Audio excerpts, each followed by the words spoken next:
जब लग गुरु मिले न साचा, तब लग गुरु करो 10 पांचा। क्या गुरु बदल सकते हैं? क्या गुरु बदलने से पाप लगता है? अध्यात्म के इस मैदान में आखिर सही गुरु कौन है? गीता जी में वर्णित तत्वदर्शी संत कौन है? इन सभी प्रश्नों के उत्तर जानने के लिए अवश्य सुनिए जगत गुरु तत्वदर्शी संत रामपाल जी महाराज के मंगल प्रवचन। धर्मराय दरबार में देई कबीर तलाक, मेरे भूले चूके हंस को तुम पकड़ियो मत कजाक। बोले पुरुष कबीर से धर्मराय कर जोड़, तुमरे हंस को पकड़ो ने मेरी मन 2 ही लाख करो। फिर उसने एक प्रश्न किया कि कर्मों से ती रत थे और अब है शरण कबीर, वह को निश्चय पकड़ना पड़े, मोह जड़नी पड़े जजीर। तब परमात्मा ने कहा तेरे कर्म भ्रम ब्रह्मंड के एक पल में कर हूं नेस, सबको नष्ट कर दूंगा पूर्व जन्म के जितने भी पाप हैं, और जिन हमारी दुहाई दी सो करो हमारे पेश। तो ये आपके रूबरू समक्ष हुआ। और फिर कहा है शिव मंडल ब्रह्मापुरी चाहे विष्णु लोक में हो, अमरे गुण भूल नहीं तो आने छोटाऊं तो। कहां तक का आपका गारंटी लेते हैं भगवान कि जैसे आप जी सत साधना कर रहे हो, प्रथम मंत्र जो आपको दिया जाता है इन सभी यहाँ के देवताओं का है। देखो पुण्यात्माओं, जब तक हम कंप्लीट स्पिरिचुअल नॉलेज से परिचित नहीं होते, पूर्ण अध्यात्म ज्ञान से, तो हम ऐसे ही लड़ते झगड़ते रहते हैं। कोई ब्रह्मा जी को बड़ा छोटा बताता है, कोई विष्णु जी को बड़ा बताता है। शिव का पुजारी कहता है शिव सबसे श्रेष्ठ है, ये सर्वशक्तिमान है। तो ये बालकों वाली लड़ाई है, बच्चों वाली अज्ञानता की, अबोधता की। फिर कुछ ऐसे कहते हैं तुम बात करते हो सतलोक और सतपुरुष की और साधना करते हो इन ब्रह्मा विष्णु महेश वाले मंत्रों की, तो ये भी बालकपन है। देखो, हम चाहे प्रधानमंत्री के हम साथी हैं, मित्र हैं मान लीजिए, और हम रह रहे हैं उस देश में, तो उस प्रधानमंत्री के सभी बच्चे, सभी मंत्री, मुख्यमंत्री और नीचे के जितने प्रशासनिक अधिकारी या कर्मचारी, ये सब उसके ही अंश हैं, उसके अंश हैं, और उनका हमने सत्कार करना है। और जैसे आप जाओगे किसी भी तहसीलदार के पास या एसडीएम के पास या डिप्टी कमिश्नर के पास, और आप ये कहोगे जी मैं उनका मित्र हूं प्रधानमंत्री जी का और मेरा ये काम है, तो काम तो उन्होंने वो करना है, वैसे भी आम नागरिक का भी वही करेंगे, और वो भी एक आम नागरिक ही है, बेसिक मित्रता उसकी उसके साथ है। तो उनसे एक अच्छा शिष्टाचार से पेश आना एक अच्छे नागरिक का वैसे ही परम कर्तव्य है। और उनको ये पता लग गया कि प्रधानमंत्री का व्यक्ति है, तो 2 मिनट में काम करेगा और चाय साथ पिलाओगा, तो इतना अंतर आपके पास हो जाएगा। तो काम हमारा इन्होंने ही करना है, ब्रह्मा विष्णु महेश यहाँ के प्रबंधक हैं। अब इनसे विरोध करना भी परमात्मा की आत्मा को ही दुखाना है। जैसे कोई किसी के साथ जाकर खसता है और मित्र कहता प्रधानमंत्री को, उसके पास शिकायत जाएंगी जी आपका आदमी आया था, काम तो मैंने कर दिया पर बोलिया बुंडा, तो प्रधानमंत्री भी मित्रता छोड़ देगा उससे, भाई तू बकवाद करता है। तो पुण्यात्माओं, परमात्मा ने कहा है कि तिनका कभू ना नींद ये जो पांव तले हो, और कभी उड़ आंखों पड़े वो पीठ घनेरी हो। यानी सबका सत्कार करे, प्यार से रहे, यथोचित सबको सत्कार दे जिसका जितना अधिकार है। तो तब हम इस सफर को अच्छी तरह तय करेंगे और परमात्मा भी तभी हमसे प्रसन्न रहेगा। तो इस प्रकार इस सारे स्पिरिचुअल, कंप्लीट स्पिरिचुअल नॉलेज से आपको पता चलेगा कि हम जो साधना कर रहे हैं यथार्थ है। तो जैसे आप जी ये सत साधना प्राप्त कर रहे हो, किसी ने प्रथम मंत्र प्राप्त किया है, किसी ने सतनाम भी मिल गया है, और बहुत ऐसे हैं जिनको सार नाम भी प्राप्त हो गया है। तो ये तो आपके पासपोर्ट हैं, आपको मिल गया, साधना करते रहो। लेकिन इसमें भी कोई त्रुटि, आपने मर्यादा भंग कर दी तो पार नहीं हो पाओगे।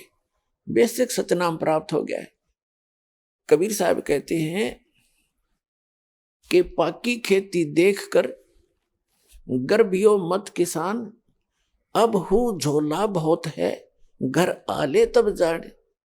कहते हैं किसान, खेत में आपके खेती परिपक्व होगी है और सुंदर अच्छे ढंग से परिपक्व हो चुकी है। अभिमान मत करना, अभी ना जाने आंधी तूफान वर्षा ओले बहुत से झंझट शेष है, कब गड़बड़ हो जा तेरे घर पे आले तब खुशी मनाना। तो परमात्मा कहते हैं, नानक साहब जी भी कहते हैं कि ना जाने काल की कर डारे किस विध ढल जा पास आवे, और जिनाते सिरते मौत खुड़क दी उन्होंने केड़ा हास आवे। तो यहां ना जाने कब और क्या गलती बन जावे, सावधानी बहुत बरतनी पड़ेगी। जैसे माता गर्भ को राखे यत्न बना और ठेस लगे तो छन्न हुआ तेरी ऐसे भक्ति जा। जैसे किसी बहन को, किसी माई को, बेटी को गर्भ रहता है तो उसको ही पता है उस लाल को, उस गर्भ रूपी लाल को कैसे सुरक्षित रखना है। वो चलते समय भी बहुत ध्यान करती है कहीं ऊंचे नीचे पर पैर ना टिक जा और झटका लग के मेरा लाल खराब हो जा। बेटा हो चाहे बेटी, गर्भ में जो गर्भ है उसका मूल उद्देश्य उसको सफल बनाना होता है।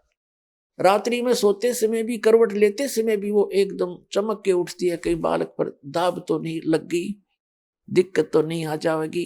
तो इस प्रकार परमात्मा कहते हैं इस सतभक्ति रूपी लाल को, इस गर्भ को ऐसे संभाल के रखना जैसे माता गर्भ को रखे यत्न बनाए और ठेस लगे तो अक्सीन होए, तुम्हारी ऐसे भक्ति नसाए। तो आप जी ने ये सावधानी बरतनी है। अब चारों युगों में ये समय है कलयुग का, जिसमें मोक्ष मार्ग खुलता है और कंप्लीट स्पिरिचुअल नॉलेज बताया जाता है उस परमात्मा की आज्ञा से, और पूर्ण रूप से सारी विधि सुचारू रूप से आपको सब साधनाएं प्रदान की जाएंगी। अब से पहले कुछ महापुरुषों को परमात्मा ने ये कंप्लीट कोर्स दिया था और उनसे प्रतिज्ञा दिला दी थी कि आगे इस ज्ञान को भी और इस सतनाम को और सारनाम को अब सार्वजनिक नहीं करना। धर्मदास मेरी लाख दुहाई, ये मूल ज्ञान कहीं बाहर ना जाए।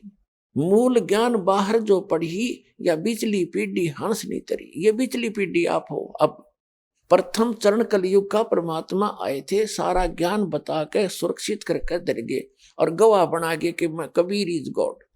जो आपको अभी बताया था, आदरणीय धर्मदास साहिब जी, आदरणीय मलुकदास साहिब जी, आदरणीय नानक साहिब जी, आदरणीय दादू साहिब जी, आदरणीय गरीबदास साहिब जी गांव छुटानी जिला ददर हरियाणा वाले, आदरणीय घीसा दास साहिब जी गांव खेखड़ा जिला मेरठ उत्तर प्रदेश वाले, ये गवाह बना गए परमात्मा इनको कि आने वाले समय में मेरे बच्चों को मेरा परिचय करावेंगे। और उन्होंने एफिडेविट बना दिए उन महापुरुषों ने अपनी अमृतवाणी में कि धानक रूप रहा करतार, हम सुल्तानी नानक तारे, दादू को उपदेश दिया जात जुलाहा भेद नहीं पाया, काशी माए कबीर हुआ। गरीबदास जी ने कहा अनंत कोट ब्रह्मांड का एक रति नहीं बार, और सतगुरु पुरुष कबीर है ये कुल के सिरजनार। जिन मुझको नित नाम दिया सोए सतगुरु हमार, दादू दूसरा कोई नहीं ये कबीर सिरजनार। तो ये गवाही देकर चले गए वो महापुरुष कि काशी वाला धानक जिसको तुम जुलाहा कह करके, ये कवि कह करके उसकी फाइल को बंद करके बैठे हो, बच्चों फिर खोलो इसको, ये तो लाल है, तुम कौड़ी समझ बैठे और कौड़ियों को तुमने लाल मान रखा है, अब इस लाल को ग्रहण करो। तो प्रथम चरण में आके वो परमात्मा स्वयं सब ज्ञान दे गए और उनको मालूम था कि काल ने कहा था कि तेरे नाम पे 12 नकली पंथ चलाऊंगा, फिर उसको दोबारा रिवाइज कर दिया उसी ज्ञान को आदरणीय गरीबदास साहिब जी के माध्यम से। जो ये आज का सत्संग का जो मुख्य उपलक्ष्य है, वैसे तो हम पूर्णमासी को करते थे, ये इसलिए द्वादशी के को भोग लगाने जा रहे हैं कि इस दिन ये वो शुभ दिन है जिस दिन परमात्मा ने आके पुनः उस ज्ञान को दोबारा प्रदान करवाया। उनको मालूम था कि काल के दूत थोड़ा बहुत गड़बड़ कर जाएंगे उस कबीर परमात्मा की अमरवाणी में, और वो उन्होंने बहुत सा कर भी रखा है, जैसा जिसकी बुद्धि ने जैसा काम किया, जहां उन्होंने ठीक नहीं लगा उसको चेंज कर दिया, लेकिन फिर भी उसमें बहुत गणे तथ्य ऐसे रह गए जो उनकी समझ में नहीं आए। नहीं तो उनको भी खराब कर देते वो लोग। तो उस कबीर सागर से मिलकर और साथ में गरीबदास जी के परमाणु से सब कुछ मिला करके निष्कर्ष दास ने आपके रूबरू कर दिया इन सत्संगों के माध्यम से। अब जो प्रसंग चल रहा है अपने आत्मा जैसे वन है, वन जंगल, अब उसमें ऐसी अनमोल जड़ी बूटियां हैं, आम व्यक्ति वही घूमता रहता, उनको ठोकर मारता रहता, पता नहीं।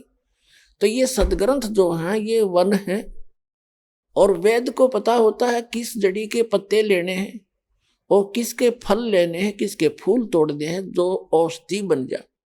तो इस दास को परमात्मा ने आध्यात्मिक वैद बना दिया और इन सदग्रंथों से निकाल लिए वो किसी के पत्ते, किसी के फल, किसी के फूल, किसी की जड़ से, तो वो बनाकर एक जड़ी आपको दे दी जो भगवान ने पहले ही बता रखी थी कि ये मिलाने से ऐसे जड़ी बनती है।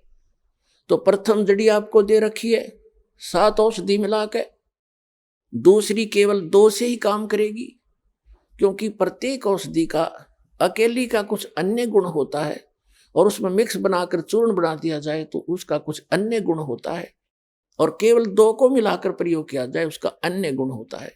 और ऐसे इन मंत्रों के आप लाभ समझना जो दास ने आपको प्रदान किए हैं, भगवान के दिए हुए हैं। तो जो प्रसंग चल रहा है उसी को क्लियर करते हैं कि ये जो बीच की पीढ़ी है, परमात्मा ने धर्मदास जी से कहा था, धर्मदास मेरी लाख दुहाई और ये सार नाम कहीं बाहर ना जाई, सार नाम बाहर जो पड़ी ही बिचली पीढ़ी हंसनी तरही, और सार नाम और ये मूल ज्ञान तब तक छुपाई जब तक ये 12 पंथ ना मिट जाए। काल ने कहा था कि 12 पंथ करूं मैं साजा, नाम तुम्हारा ले करूं आवाजा, 12 पंथ नाम जो ले ही वो मेरे मुख में आन समोई। जाओ जोग जीत संसारा, जीव न माने कहा तुम्हारा, जीव तुम्हारा कहा न माने, हमारी ओढ़ हो बाद बखाने। ऐसा ज्ञान दे दूंगा, काल ने कहा था कि जब तक वो कलयुग आवेगा बिचली पीढ़ी का समय, उससे पहले तेरे नाम से, कबीर नाम से 12 पंथ चलाऊंगा और अनेक पंथ चलाऊं, या विद जीवों को भरमाऊं। और जाओ जोग जीत संसारा, परमात्मा अपने पुत्र जोगजीत के रूप में आए थे, वो पहचान नहीं सके ये। और जाओ जोग जीत संसारा, जीव न माने कहा तुम्हारा, उनको ऐसा अज्ञान से ठोक दूंगा जब कलयुग शुरू होगा, जब तुम्हारा आने का समय होगा, उससे पहले इतना रंग दूंगा और अनेक पंथ चलाऊं, या विद जीवों को भरमाऊं। ये राधा स्वामी पंथ, दंदन सतगुरु पंथ, यो जय गुरुदेव पंथ, जनोद वाला, बिहाणी वाला, ताराचंद वाला पंथ, ठाकुर जी वाला पंथ, ये कृपाल वाला पंथ, ये सारी एक कुएं का पानी है। ये निरंकारी पंथ, साराम सुधांसुरी ने कख नहीं पता, अर्थ कितने दुनिया को भ्रमित किए बैठे। तो काल ने कहा था कि इस प्रकार सब इन जीवों को भ्रमित कर दूंगा और फिर बेशक चले जाना, या आपका हंस कोई भेजो। परमात्मा ने कहा था जब कलयुग बीत जावे, 5500 वर्ष बीत जाएगा, तब मैं अपना अंश पठाऊंगा। उन्होंने खुद भी कहा कि मैं आऊंगा, वो खुद ना आए तो दास भेज दिया।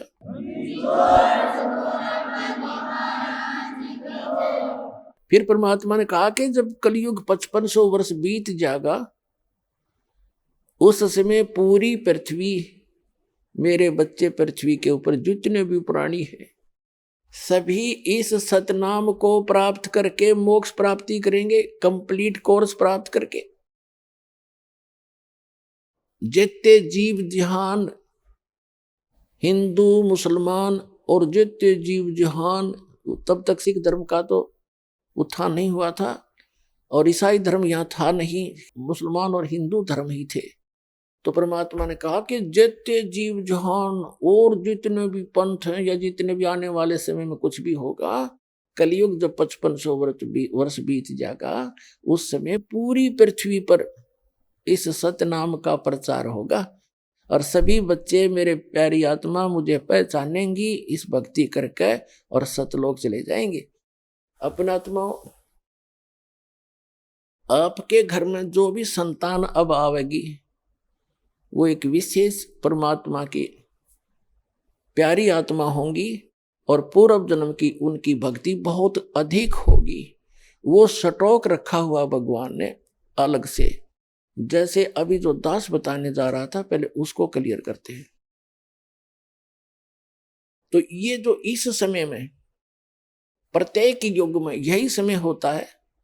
इस समय में जो सत भक्ति करते हुए, नियमित रहते हुए, आधीनी के साथ अपना समय व्यतीत करते हुए, भगवान गुरु को परमात्मा तुल्य मानते हुए, अपना रिहर्सल करके और सत भक्ति करते हुए अंतिम श्वास तक और शरीर त्याग कर चले गए, वो सीधे सतलोक जाएंगे, उनको कोई रोकने वाला नहीं है। और सहज भाव से जहाज में बैठ कर जाओगे आप, देख लेना बच्चों।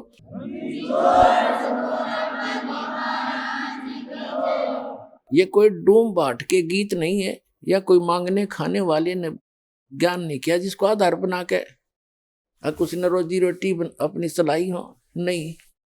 ये गरीबदास साहिब जी द्वारा बोले गए वचन है, गॉड गिवन है, कबीर गॉड गिवन है। और गरीबदास जी गांव छुटाने, जिला झज्जर, हरियाणा के एक बहुत बड़े किसान थे, जिनके 1400 एकड़ जमीन थी। लोग उनके मुजारे काम किया करते थे और सबसे वो एक अपने भाई की तरह प्यार करते थे, बच्चों की तरह रखा करते थे, चाहे उनके कोई नौकर थे, चाहे, और खुद भी से हाथ से काम करते थे। ऐसे नम्र और सरल स्वभाव के महापुरुष थे। तो उन्होंने बताया है कि कबीर इज गॉड। एक जाट व्यक्ति और दानक न भगवान बतावे, और वो भी समर्थ को खाने मांगनिया खड़िया नहीं। तो इस बात से दास को उसी दिन बात खटक गई थी कि एक जाट इतना रईस व्यक्ति और कबीर साहब को, दानक को, दुल्हे को भगवान बता रहा है, 100% सत्य है। तो उसी दिन के बाद दास के हृदय में जच गई थी। और उसके बाद फिर जो प्रमाण मिले, अरे भगवान 100 के 100 भगवान मिले। Kabir is God, Kabir is God, Kabir is God.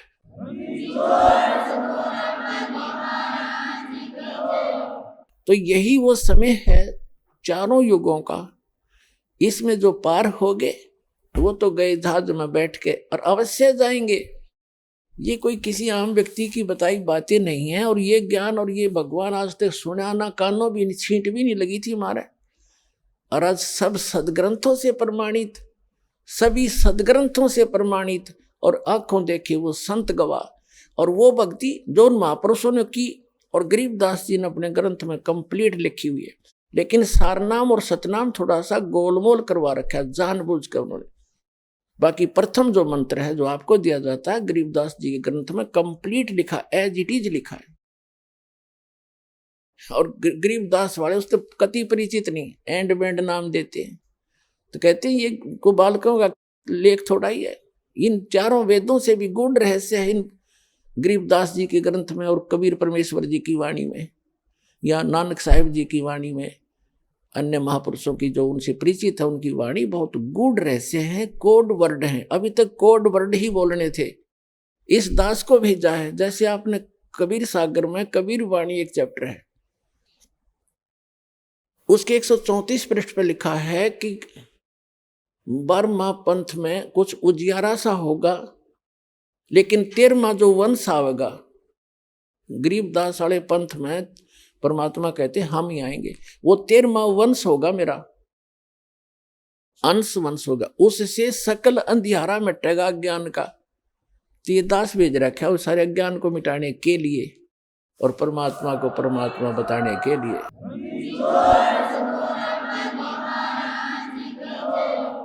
तो जो प्रसंग चल रहा है कि इस समय में जो पार हो गए, झंझट मिट गया सदा का। ये तो ये समझ लो आपको कैद से छुटवाना है, जेल से।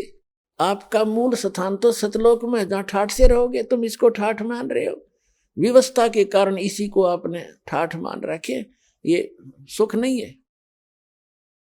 तो वहां जाने के बाद फिर आपको सुख होगा सदा के लिए, फिर कभी लौटकर यहां नहीं आओगे, झांको भी नहीं। एक भक्त ने प्रश्न किया कि हम पहले भी वहीं थे, हमने गलती की, और यदि हम फिर गलती कर देंगे तो फिर यहीं आएंगे। बताओ। अरे वहां पहुंचो तो एक बार जाकर देखो, फिर गलती कर दोगे तुम। जैसे किसी रास्ते से कोई व्यक्ति गया है, जा रहा है, और उसको आगे जाके ठगों ने डाकुओं ने पीटा, लूट लिया, कपड़े भी उतार लिए और जूते मार कर वापस कर दिया। क्या फिर कभी वो गलती करेगा उस रास्ते जाने की? सपने में भी ना करे। तो इस काल ने हमारे लत्ते तार लिए, हमारी सारी पूंजी नाश करवा दी। तो फिर दोबारा यहाँ के हम परिचित हो गए, यहाँ के क्या सुख है। तो इधर तो देखे भी को ना, आण की तो बात दूर है, वहां गलती होली छो होली बागे गलती कौन करेगा, ऐसे नालायक कौन है। तो पुण्यात्माओं, अब ऐसे ऐसे अज्ञान से भरे हैं भक्त। एक को मैंने कम से कम 1.5 घंटा ज्ञान सुनाया। पहले पहले की बात है, शुरू में जब स्टार्ट किया ये अनमोल वचन, वो सुनता रहा, कहने लगा भाई ऐसे है भगत जी, बात तेरी लागे सच्ची सच्ची, पर आज तक मैंने कभी सुनी नहीं किसी से। सतलोक में ऐसा है, सुख है, और मैं हूं पक्का धुन का, और मैं नाम लो नहीं। जब शुरुआत सी करी थी हमने, मैंने कहा अभी क्यों नहीं ले, जब ज्ञान सच्चा आपने मान लिया कि इसलिए ना लूं कि आज तक किसी ने पहले बताया नहीं, और मैं हूं पक्का जिस काम का लगा करूं मैं अधूरा नहीं छोड़ता। और कहीं मैं सच्ची भक्ति कर वहां पहुंच जाऊं, मैंने कोई भी ना पावे उड़े, वहां पर मुझे कोई ना मिले, मेरा जी नहीं लग गए, मैं ना जाऊं वहां पर। फिर मैंने उसको कहा भी यहां तू क्या पाएगा, फिर कल न गधा बन गया, कुत्ता बन गया, तो यहाँ के टिंडे लेगा। ने बोला कोई बात नहीं, यहाँ घूमते फिरते दिखे जाएंगे, दिल लगा रहेगा। तो हमारी बुद्धि इतनी स्लिप होगी और हम इतने इस गंदे लोक में इतने रच गए। और उसकी बात कुछ दम भी था कि आज तक किसी ने बताया नहीं, कोई ऐसा स्थान भी है। स्वर्ग तक तो हमने सुना, स्वर्ग में जाते हैं फिर वापस आ जाते हैं, ये भी खूब पता है हमने भी, जैसे जितने जिसके पुण्य होंगे इतने रहेंगे। तो पुण्यात्माओं, हम इतने गिरावट में आ गए अज्ञानता के कारण। तो अब इस सतर से, और आपको वहां सतलोक के सतर के लेवल का बनाना, परमात्मा के ये शक्ति रूपी क्रेन आपकी बुद्धि ने उठा रही है, ये जीव की सतर से नहीं उठ सकती। ऐसा ज्ञान दे दिया परमात्मा ने, ऐसी भक्ति दे दी, ऐसे सुख देगा आपको जो कभी सोचे ना देखे ना सुने। आपने सुने होंगे लेकिन आपने महसूस कभी नहीं हुए, आपको प्राप्त कभी नहीं हुए। आपके घर में सुख देगा, आपकी रक्षा करेंगे परमात्मा नु, आपको दिखा देंगे कि आज जो शरण में ना होता था तेरे साथ ये घटना घटनी थी।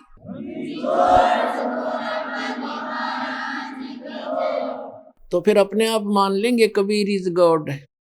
कबीर तो गॉड है ही है, लेकिन हम आपको गॉड को गॉड ही सिद्ध करने के लिए दास ने इतनी मेहनत और प्रयत्न, इतने प्रमाण दिखाने पड़ते हैं। तो प्रसंग है ये कि इस समय में जो पार होगे, हजारों वर्ष चलेगा ये ज्ञानी, पूरी पृथ्वी पर होगा, और सभी ये बकवाद छोड़ देंगे। मांस खाना, शराब पीना, तंबाकू प्रयोग करना, चोरी जारी ठगी बकवाद हेरा फेरी, सारा दिन कर्म फोड़े, और किसके लिए? 2 रोटी के लिए।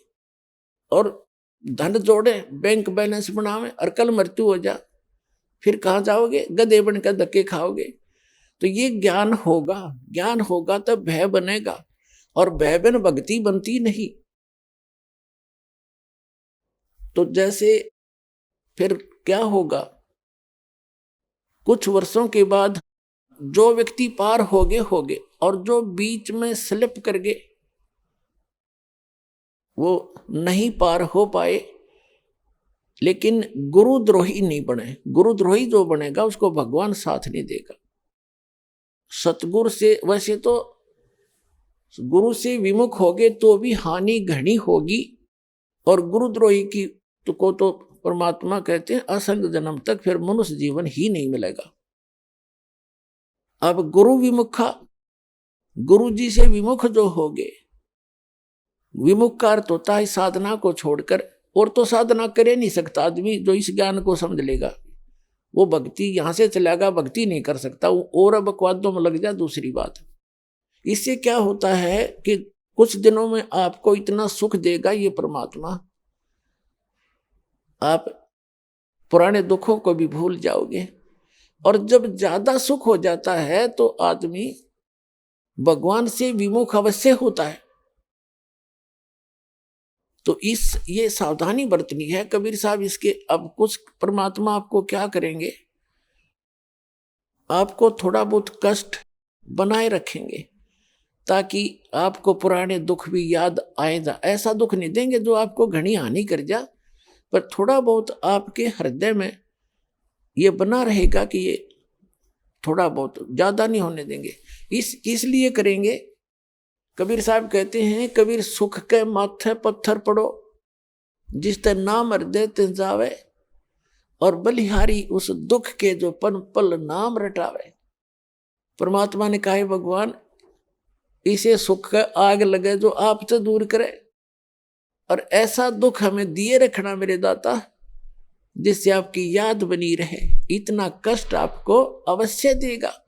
ये एक परमात्मा का फार्मूला है, नहीं तो आप भूल जाओगे भगवान को। ये आपके लिए वरदान बना रहेगा। ये सत्कर मानना, किसी भी प्रकार का देवों से सारे शरीर में थोड़ा बहुत रह के ठूठा, बाकी हानि नहीं होने देगा, आपकी भक्ति सुचारू करवाओगा। और जो गुरु जी से विमुख हो जाते हैं, नाम छोड़ जाते हैं, अब जैसे आप नाम से जुड़े हुए हैं, कोई गलती भी करोगे आपने ऐसा झटका देगा परमात्मा, आप कांप जाओगे, दोबारा उस गलती को करो नहीं, गिर आकर माफी मांगोगे, दोबारा उपदेश लोगे, कनेक्शन जुड़वाओगे। और जो क्या करते हैं, जैसे 2-3 बार नाम खंड कर दिया और फिर जानबूझ के भी कर, मजबूरी में हो जा, अज्ञानता से हो जाता है, उसका विकल्प है दोबारा दीक्षा ले लीजिए, आपका कनेक्शन कट गया, दोबारा जुड़वा लीजिए, अपना अक्षमा याचना करें 100 बार। और जानबूझ कर गलती करोगे फिर आप विमुख होगे भगवान से। आप बेशक गुरुद्रोही नहीं हुए तो धीरे धीरे क्या होगा, आपका कनेक्शन कट गया। कनेक्शन कटने से उससे पहले जो आपने भक्ति साधना की भगवान की, ये सत्य साधना जो आपको दे रहे, इससे आपके बहुत गने भक्ति पुण्य इकट्ठे हो गए और आपने नाम भी त्याग दिया, यहां आना भी बंद कर दिया, और घर पे भी आप रहने लगे। कभी मंत्र करोगे, कुछ दिन तो करोगे लगातार, लेकिन फिर काल नहीं करने देगा और बकवादों में बढ़ जाओगे, और फिर भी आप सुखी होगे। क्यों होगे सुखी? क्योंकि आपने जितनी बैटरी चार्ज कर ली 1 वर्ष 2 वर्ष 4 वर्ष यहां रह करके इस सत भक्ति से, तो वो तो आपके साथ है। लेकिन भविष्य में आपका चार्जर ठीक नहीं रहा तो एक दिन वो पिछले पुण्य समाप्त होंगे और कैर फिर शुरू होंगे। अब जैसे कई भक्त अब तो खैर नहीं जाएंगे, तो ज्ञान हो गया, बुद्धिमान हो गए। शुरू में हमारे साथ बड़ी समस्याएं रही। कोई शुरू में आए, उनको इतना सुख दिया, 1-2 वर्ष रहे, फिर छोड़ छाट गए। कोई लोक लाज में आके, कोई वैसे बकवादों में। तो वो क्या कहा करते कि हमने नाम भी छोड़ दिया, हम तो फिर भी सुखी हैं, क्या रखा उसमें। अब उनकी ऐसी बिरान मट्टी हो रही है, दुर्गति, अब दोबारा आने लग रहे हैं, वह पूंजी खत्म होगी। तो कहने का भाव ये है कि जैसे वो ये कहते हैं कि हमें कोई दुख नहीं अब, और तुम भक्ति कर रहे हो तो भी क्यों आप महसूस करोगे कि इसने नाम भी छोड़ दिया, और यूं कह मुझे कोई दुख नहीं, सारे ठाठ से दिखे इसका। और आप फिर भी ये कहते हो कि मुझे थोड़ी बहुत कोई शरीर में गड़बड़ सी है या कोई और छोटी मोटी लॉस, और वो छोटा मोटा जो लॉस होगा पुण्यात्मा हो, लाखों का हजारों में टालेगा भगवान आपका, आपने वो भी गणा दिखेगा फिर बिना ज्ञान के। तो उसके लिए एक प्रमाण है, जैसे कोई बच्चा विद्यालय में पढ़ रहा है और वो ठीक से पढ़ाई करके नहीं आता है, तो अध्यापक उसको खुरकाता है, धमकाता है, एक आधा थप्पड़ भी लगा देता है, और उसको उसके भविष्य को उज्जवल बनाने के लिए, उसको ठीक लाइन पर रखने के लिए। और एक बच्चा विद्यालय त्याग गया और वो सारा दिन गधा पर बारी लेता फिरे, घूमता फिरे, गधों की सवारी कर रहा है, कभी वृक्षों पर चढ़ रहा है, बनी में घूम रहा है। तो उस बच्चे ने, वो बच्चा क्या कहता है कि अब मुझे अध्यापक कुछ नहीं कहता, देखो मैं तो ठाठ से अपना मन मर्जी कर रहा हूं। तो वो उस टीचर के क्राइटेरिया से बाहर हो गया, वो उसका नाम कट गया, वो अपने कर्म फोड़ रहा है। और जो बच्चा विद्यालय में पढ़ रहा है वो उसको इसलिए खुरकाया धमकाया जाता है कि उसका भविष्य बन जाए। और वो सफल होगा, वो फिर आगे चल के नाम जिसका कट गया यानी विद्यालय से, आगे चल के वो मजदूरी करेगा और वो एक अच्छा अफसर बन के या कोई अच्छा बिजनेसमैन बन करके सुख पाएगा। तो इस प्रकार जो परमात्मा के ट्रीटमेंट में है, आप स्टूडेंट रहोगे जब तक परमात्मा के, आपको गलती करोगे झटके भी देगा, छोटा मोटा आपको खुरकावा धमकावेगा किसी भी कारण से, आपको सुचारू रखने के लिए। और जो चले गए नाम कटवा के, उनको आगे पता लगेगा वो किसी बैरिस्टर बनेंगे। अब जैसे ये दास जूनियर इंजीनियर सिविल की सर्विस किया करता था हरियाणा गवर्नमेंट में, उस समय हमारा भी एक नहर का काम चल रहा था, एक रोड का काम चल रहा था साथ साथ। तो वहां जो रोड के ऊपर मिट्टी डाल रहा था और वहीं एक एक्सीडेंट आ गया उस B&R का,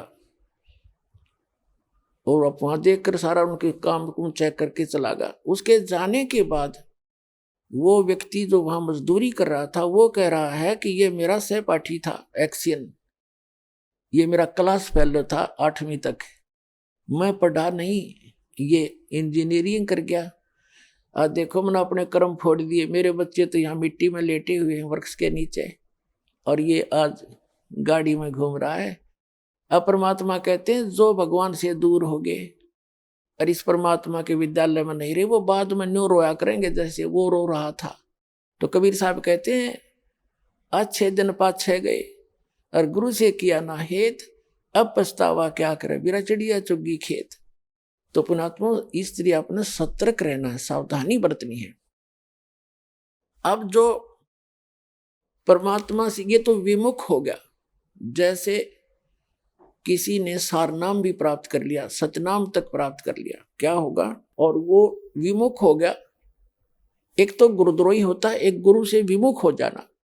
तो परमात्मा कहते हैं, गरीबदास जी ने कहा कि गुरुद्रोही की पैड़ पे जय पगावे वीर, और 84 निश्चय पड़े सतगुरु कहे कबीर।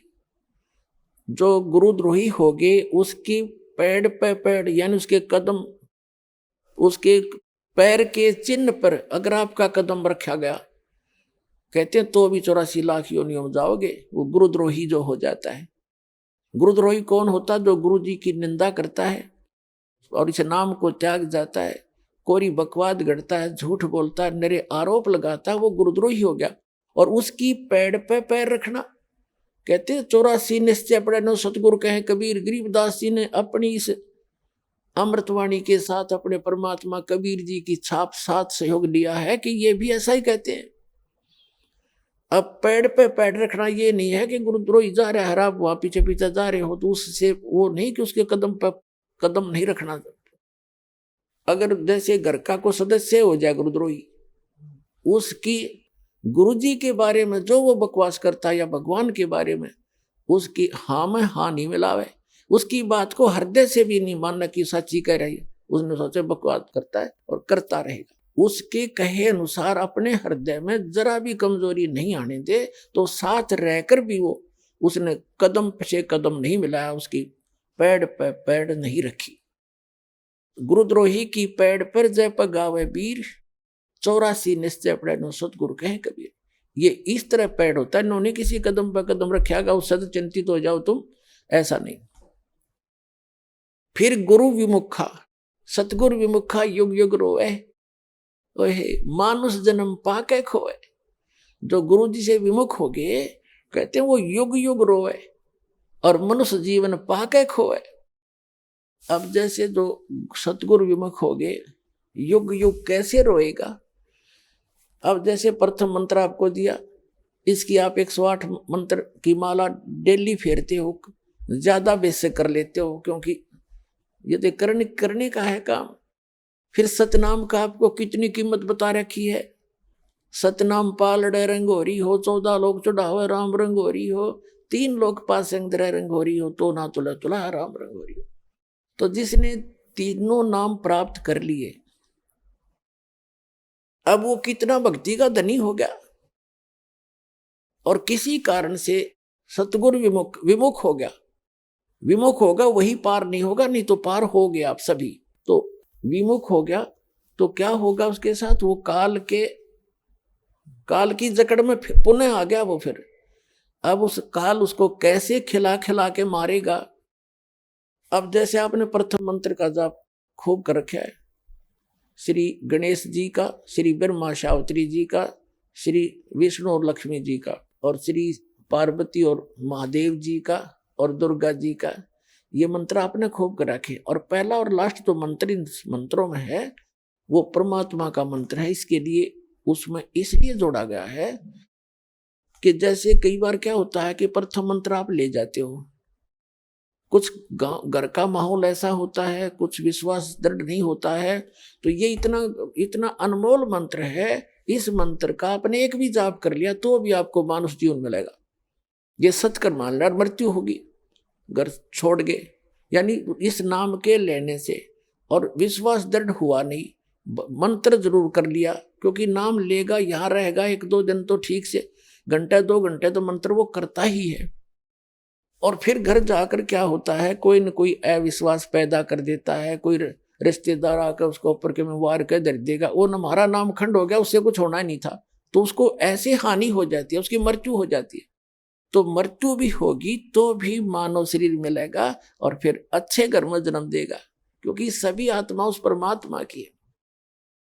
तो यहां से उपदेश लेकर इंसान जो मार खाते हैं वो परमात्मा पर विश्वास ना करके, मर्यादा भंग करके, उनको हानि हो ही जाती है। लेकिन इस नाम का बेनिफिट भी उनको भी मिलेगा जैसा उन्होंने किया उस सत्र का। अब क्या होगा, जैसे ये बीच के 5 मंत्र हैं, इस प्रथम मंत्र के अंदर, प्रथम दीक्षा मंत्र के अंदर जो बीच के 5 नाम हैं, इनमें इन भगवानों के मंत्र हैं, और इनकी इतनी कमाई हो जाती है, जब आप शरीर छोड़कर जाओगे आपको पहले गणेश जी के लोक में रखेंगे,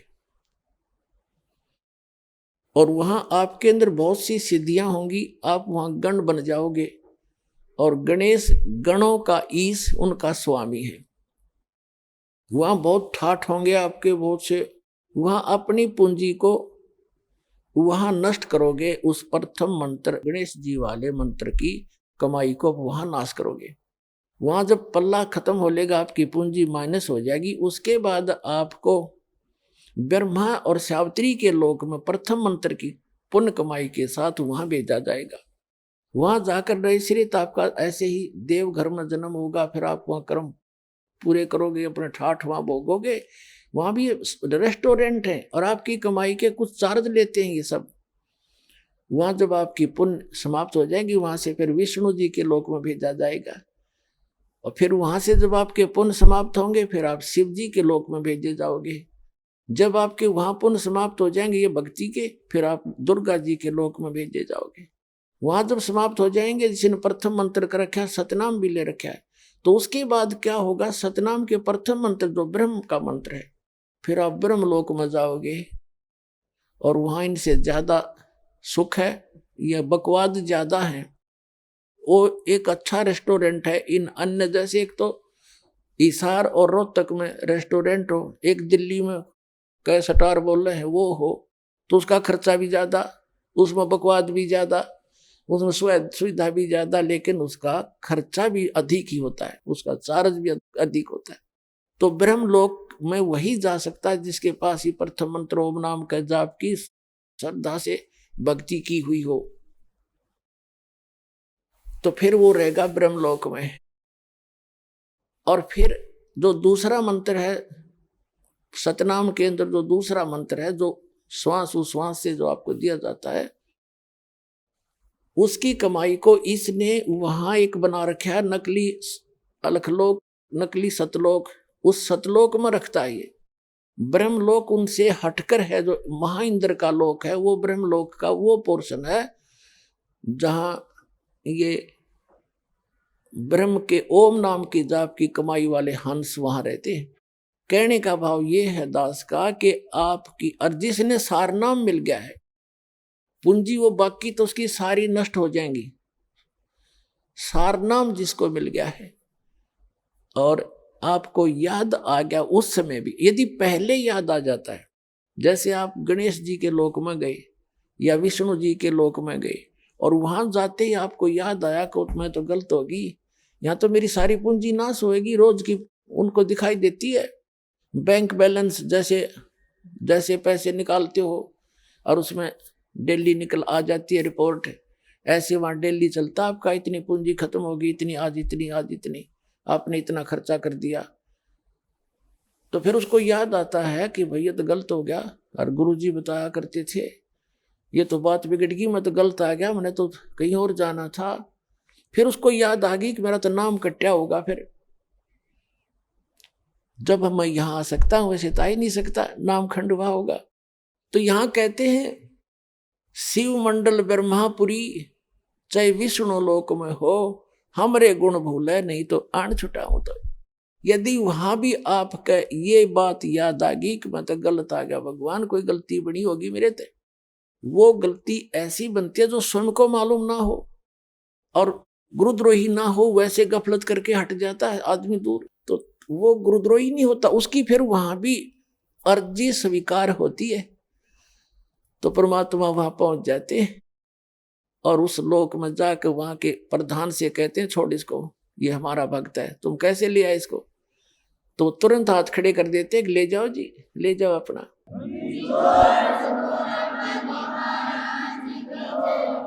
लेकिन उस नालायक ने काम कितना बिगाड़ दिया, अब उसको कहां रखेंगे भगवान।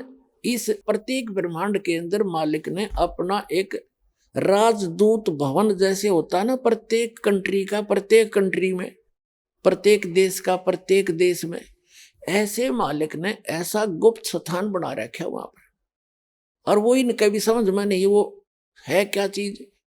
तो वहां ले जाकर स्टॉक रख देते हैं बीज रूप में, बोरी की बोरी भरी धरी वहां पर। अब वो जो इस कलयुग के अंदर रह गए हुए, और फिर उनका क्योंकि काफी दिन के बाद पहले तो यही ठाठ दिखेंगे, उसमें फिर मृत्यु होगी, इतना बहुत देर हो चुकी होगी, और ये भक्ति युग समाप्त हो चुका होगा, कलयुग का अंतिम चरण प्रारंभ हो चुका होता है।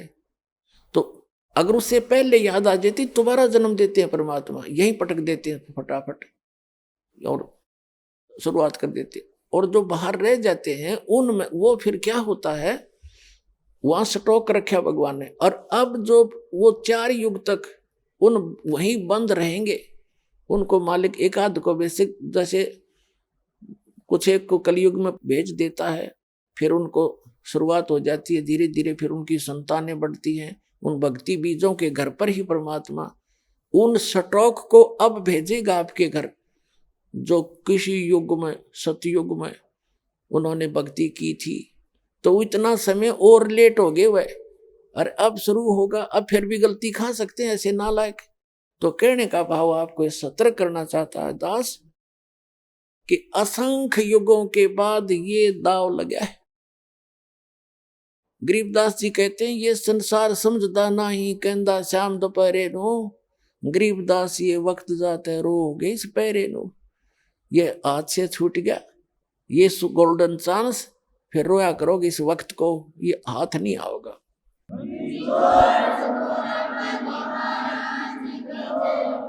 अब क्या बताना चाहा है कि अब ये वो समय है जिसमें आप पार हो सकते हो। और क्या बताया है कि शिव मंडल ब्रह्मापुरी से विष्णु लोक में हो, और हमरे गुण भूला नहीं तो आन छुटाऊं। तो यदि आप हमारे गुणों को याद रखोगे कि हम कितने समर्थ हैं, तो वहां से भी तुम्हें छुटवा लाएंगे, लेकिन काम बिगाड़ दिया। और जो वहां जाकर भी जिनको याद नहीं आता, तो फिर क्या होता है, जिनको सार नाम प्राप्त है, उन प्राणियों में से ये काल क्या करेगा, जैसे ब्रह्मा विष्णु महेश ये पुण्यात्मा है, और ये कभी ना कभी परमेश्वर कबीर जी की शरण में किसी इसी प्राइम टाइम में कलयुग के इस बिचली पीढ़ी में उन्होंने सत साधना परमात्मा की शरण में आके की है। और वो सार नाम प्राप्त होने के बाद तो उनकी कमाई का अंत नहीं रहता, इतनी हो जाती है भक्ति की।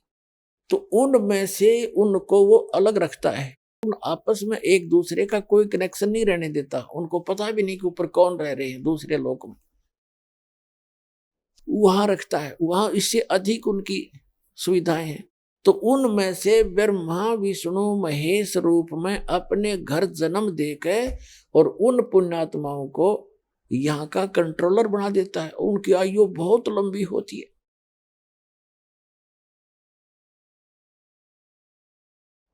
पुण्यात्माओं, ये जो ज्ञान है ये कबीर गॉड गिवन है, और कबीर परमेश्वर कबीर जी ने अपनी प्यारी आत्मा गरीबदास साहिब गांव छुड़ानी जिला झज्जर हरियाणा वाले को ये ज्ञान दिया था, और वो स्वयं आकर मिले थे।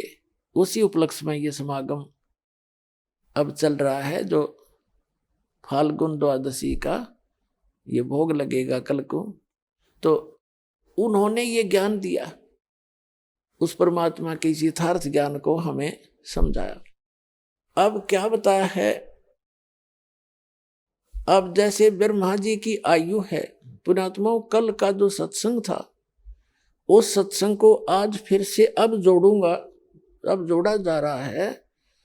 कल जो आपको समझाया था, बताया था कि गीता ज्ञान दाता भी नासवान है। ये तीन परमात्मा, एक सरपुरुष, एक अक्षर पुरुष और परम अक्षर पुरुष, वो पूर्ण परमात्मा स्वयं है। वो सत्यनारायण है, वो अविनाशी परमात्मा है। पहले ये थोड़ा सा क्लियर करते हैं कि जैसे ब्रह्मा विष्णु महेश की भी मृत्यु होगी, ब्रह्मा जी की आयु है 100 वर्ष की, और उनका 50 वर्ष पूरे हो चुके हैं, 51वां वर्ष चल रहा है। ब्रह्मा जी का 51वां वर्ष चल रहा है, और उनके वर्ष बनते कैसे हैं, जैसे ब्रह्मा जी का एक दिन 1000 चतुर्युग का है, और एक चतुर्युग में कितने वर्ष होते हैं, सतयुग त्रेता द्वापर कलयुग, ये चारों युग मिलाकर एक चतुर्युग बनता है, चारों युगों का। और इनकी कुल वर्ष कितने हैं, 43,20,000 वर्ष एक चतुर्युगी में। और ब्रह्मा जी के ऐसे ऐसे 1000 चतुर्युग का दिन इतनी ही रात्रि है। अब जैसे अब ये वैज्ञानिक छाती कूट रहे हैं कि हमने बहुत बड़ा वो कर लिया, अनुसंधान कर लिया, और बिग बैंग वाला थ्योरी है कि उसमें ऐसा हुआ, धमाका हुआ, फिर ऐसे बन गया, और फिर सारा अणु बनकर ये ऐसे मिल गया। ये तो पहले तो परमात्मा ने अपने वचन से सब कुछ बनाया, पृथ्वी बनाई, सूर्य बनाए, सब लोक बनाए, ब्रह्मांड बनाए, मनुष्य बनाए, सब जीव बनाए। उसके बाद विधान बना के छोड़ दिया। ये फिर ऐसे हो रहा है, तो इसने खोजने जाओ इसके ऊपर, तो ये तो बालकों की सोच है, कैसे हुआ, क्यों हुआ, और करने वाले ने कर दिया, वो तारो जैसे होए या ना होए। तो वो कैसे होता है, जैसे 1000 चतुर्युग तक यहां सब ठीक रहेगा, यानी प्रलय तो आती रहेंगी, एक प्रलय, एक महाप्रलय, एक मीडियम प्रलय होती है। ये 3 प्रकार की प्रलय होती है, हमने डिटेल से बता रखा कई बार, फिर आगे बताएंगे। अब दूसरा प्रसंग है, तो जैसे ब्रह्मा जी का एक दिन पूरा होगा, तब कितना समय बीत जाएगा, 4 अरब 32 करोड़ वर्ष टोटल एक दिन का। 1000 से गुना कर दो 43,20,000 को, तो 4 अरब 32 करोड़ वर्ष बीत जाएंगे। तब क्या होगा, रात्रि शुरू होगी ब्रह्मा जी की, और पृथ्वी लोक पर, पाताल लोक पर और स्वर्ग लोक में कोई प्राणी नहीं रहेगा। ये सभी मृत्यु को प्राप्त हो जाएंगे, सब पानी ही पानी भर जाएगा, इसमें प्रलय हो जाएगी। और उसके बाद क्या होगा कि सभी प्राणी वो ब्रह्मा जी के लोक में अलग अलग स्थिति में, अलग अलग जैसे जिसके कर्म है वहीं पर उनको रख दिया जाएगा। और तब तक इतनी ही रात्रि के बाद फिर ये स्थिति फिर से सभी ग्रहों की सुचारू हो जाती है, और उसके बाद फिर इन पर फिर से पृथ्वी या जीवन शुरू हो जाता है। ऐसे ये शुरू होती है, फिर दिन शुरू हो गया। तो कहने का भाव यह है कि इतना ऐसे 30 दिन रात का एक महीना हो गया ब्रह्मा जी का। एक महीना ऐसे दिनों का जिसके एक दिन में 4 अरब 32 करोड़ वर्ष और इतने रात्रि में, और ऐसे 30 दिन रात का एक महीना, ऐसे 12 महीने का एक वर्ष और 100 वर्ष की आयु है ब्रह्मा जी की। पुण्यात्मा गणना भूल जाओगे आप, इतनी लंबी दिखा इसकी आयु आपने। और उसके बाद विष्णु जी की ब्रह्मा जी से 7 गुना अधिक आयु है। अब ये गणना तो छोड़नी पड़ेगी, हमने ब्रह्मा जी के 100 वर्ष लेने पड़ेंगे इस गणना को आगे से बढ़ाने के लिए। तो 700 वर्ष हो गए ऐसे वर्ष बने हुए विष्णु जी की आयु। और भगवान शंकर की विष्णु जी से 7 गुना, तो 4900 वर्ष ऐसे वर्ष बने हुए श्री शिव जी यानी तमोगुण भगवान का जीवन है, इतनी आयु है। ऐसे 70,000 जो तमोगुणी शिव मर जाएंगे की मृत्यु हो जाएगी, तब एक ब्रह्मांड का, पूरे ब्रह्मांड का विनाश होगा। इसमें सब ब्लास्ट हो जाएगा एकदम सबका, ऐसा होगा। और फिर क्या होगा? फिर एक युग होगा, वो किसका? अक्षर पुरुष का। श्रीमद् भगवद गीता अध्याय नंबर 15 पर आइए, श्लोक नंबर 16 और 17 में सरपुरुष और अक्षर पुरुष, ये 2 पुरुष बताए। आइए अब हम उन श्रद्धालुओं के अनुभव जानते हैं जो जगत गुरु तत्वदर्शी संत रामपाल जी महाराज जी से दीक्षा प्राप्त कर चुके हैं तथा उनके द्वारा बताए गए भक्ति मार्ग पर चल रहे हैं। सर क्या नाम है आप? कुलवंत दास। कहाँ से आए हैं आप? मंडी गोविंदगढ़। कुलवंत जी क्या काम करते हैं? कारपेंटर था। सर संत रामपाल जी महाराज से नाम दीक्षा लेने से पहले आप क्या भक्ति साधना करते थे?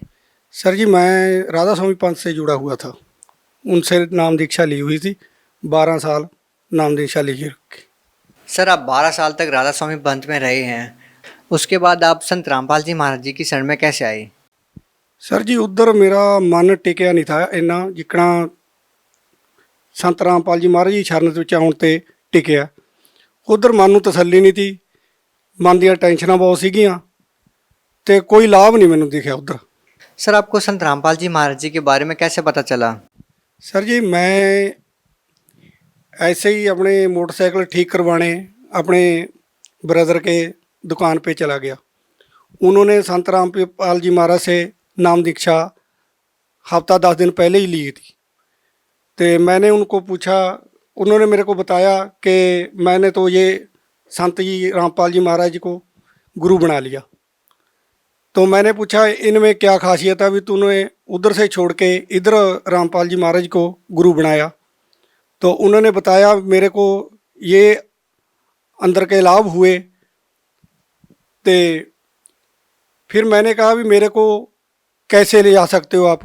वो कहते भगत जी आप तुसी भी ਐਤਵਾਰ को सत्संग होगा गुरु जी का, भी साढ़े नाल चलो, असी तुहानूं उत्थे नाल ले के चलांगे। तो भगत जी जदों उन्होंने शनिवार का दिन सीगा ते मैं ऐसे ही काम ते गया हुआ था। तो 11 बजे मैं बैठे बैठे ने सोचा, उनको भगत जी को फ़ोन किया कि भगत जी आपने कदों जाना है? उन्होंने बोला भी तुम 12 बजे तो तैयार होके जल्दी से जल्दी बस स्टेशन पहुँचो। तो मैंने लड़के को जो मेरे काम करते थे उनको बोला भी मैं तो जा रहा हूँ, आप तो 2 दिन काम ये संभालना। तो वो कहते ठीक है तुसी जाओ। तो मैं उत्थे ते जल्दी दे के घर नूं आ गया। घरे आके भगतमती को बोला मेरा बैग तैयार करो। तो भगत जी उत्थे मैं उन्होंने नाल चले गया। तो रात नूं 9:30 बजे ट्रेन उतरे। तो उत्थों उन्होंने फ़ोन किया आश्रम च, गुरु जी की गड्डी आ गई, उस बैठ के असीं आश्रम चले गए। तो रात को सर जब आप सतलोक आश्रम बरवाला में पहुँचे तो कैसा लगा आपको? वहाँ तो ऐसे लगता था जैसे हम स्वर्ग में आ गए या परमात्मा के लोक च आ गए, भी इधर का सब कुछ भुल गए। सर जैसे कि पहले आप डेरा व्यास से जुड़े हुए थे, अब आपने संत रामपाल जी महाराज से नाम दीक्षा ले ली है, आप सतलोक आश्रम बरवाला में जाते हैं, तो सर इन दोनों डेरों में आपको क्या भिन्नता नजर आती है? भिन्नता सर जी ये लगी मेरे को, वहाँ जाके कोई पैसा नहीं लिया उन्होंने, अंदर चले गए, खाना पीना जैसे ਆਪਾਂ ਜਾਣੀ कि सूखे सूखा उत्थे कोई वो नहीं अपन दुख मिला, खाने का पीने का सोने का रहने का कोई वो नहीं। सर जब आप सतलोक आश्रम बरवाला में गए तो आपकी पहली मुलाकात किससे हुई और क्या बातें हुई उनसे आपकी? सर जी पहले तो भक्त मूरे बैठे हैं जो फार्म भरते हैं, गुरु जी का नामदान देते हैं, उनसे फार्म भरवाया, हमने जल्दी दे के नामदान ले लिया। कितने पैसे लिए उन्होंने फार्म भरने के लिए? भक्त जी कोई पैसा नहीं लिया उन्होंने, ये तो सरासर मीडिया वाले भी झूठ बोलते हैं, कोई पैसा नहीं मेरे से लिया उन्होंने। संत रामपाल जी महाराज से नाम दीक्षा लेने के बाद आपको क्या अनुभव हुए, क्या लाभ हुए आपको? सर जी संत रामपाल जी महाराज जी से नामदान लेने से बाद एक तो मेरी दिमागी टेंशन जो थी वो ख़त्म होगी, जो आर्थिक स्थिति थी वो सुधर गई, यही लाभ हुए। सर संत रामपाल जी महाराज जी के बारे में ये कहा जाता है कि वो अन्य संतों की निंदा करते हैं, क्या आप इस बात से इत्तेफाक रखते हैं? नहीं जी, वो बिल्कुल निंदा नहीं किसी की करते, वो तो बल्कि सच्चाई बता रहे हैं लोगों को। सर आप गुरु भूमि पंजाब से बिलोंग करते हैं, आपने एक हरियाणा के छोटे से गांव से निकले संत रामपाल जी महाराज से नाम दीक्षा ली, जिनके लाखों श्रद्धालु हैं, लेकिन उनकी वेशभूषा को देखकर ऐसा नहीं लगता आम समाज को कि वो एक संत हैं।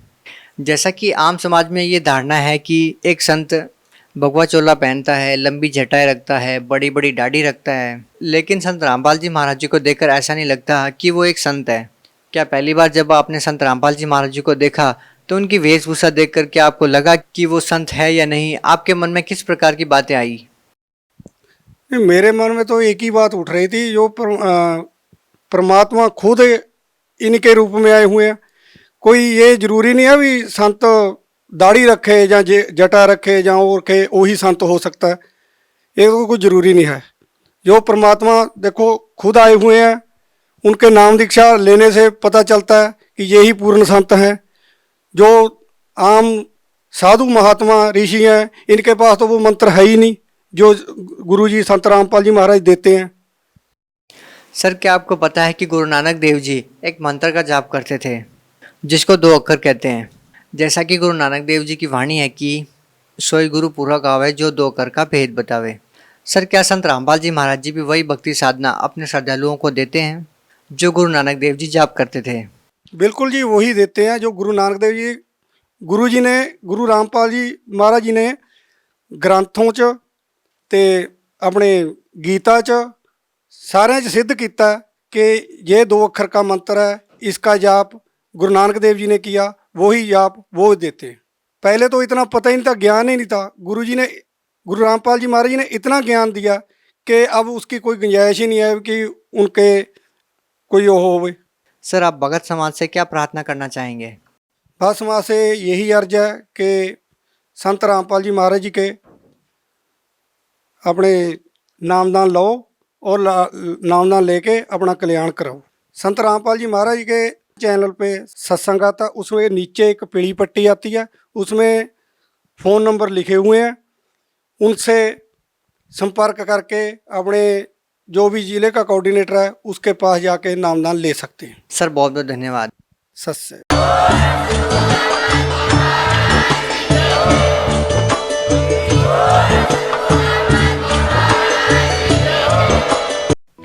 आप सुन रहे थे जगत गुरु तत्वदर्शी संत रामपाल जी महाराज के मंगल प्रवचन। अधिक जानकारी के लिए संपर्क करें